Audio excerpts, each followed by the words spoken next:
40-এর পরই বোধহয় আসল জীবন শুরু হয়। ততদিনে আপনি মোটামুটি মানুষ চিনতে শিখে গেছেন। চুপ থেকে বিতর্ক থেকে সরে আসার কৌশল বুঝে গেছেন।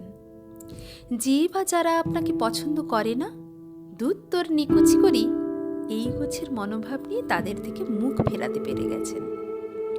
সন্তান মোটামুটি একটু বোঝার মতো বয়সে পৌঁছে গেছে, ফলে নিজের জন্য একটু আধটু সময় বার করে নিতেও পারেন।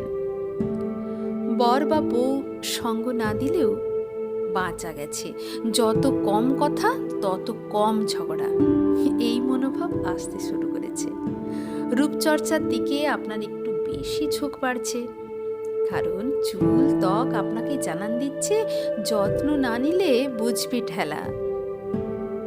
প্রথম জীবনে আর্থিক টানাপোড়েন এতদিনে অনেকটাই সেটেলড ম্যাটার। ব্যাংক ব্যালেন্স বলছে বছরে একটা বড় আর একটা ছোট ট্যুর করতেই পারিস। ইএমআই এর বোঝা অনেকটাই কমে আসছে। একটা 4 চাকা আপনার মনের দরজায় হর্ন বাজিয়ে চলেছে। রাজনৈতিক ব্যাপারে আপনি বাইরে লিস্ট ইন্টারেস্টেড হাবভাব দেখালেও বাড়ি এসে টিভির সামনে বসে যে কোনো রকম রাজনৈতিক ইস্যুতে গালাগালি করে মন হালকা করেন। মোটের ওপর 40 আপনাকে একটা পরিণত মনস্ক মানুষে রূপান্তরিত করে তোলে।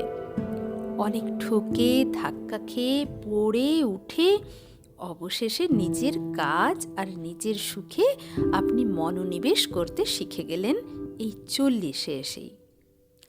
18-র পর 40টাই মনে হয় জীবনের অন্যতম একটা মাইলস্টোন।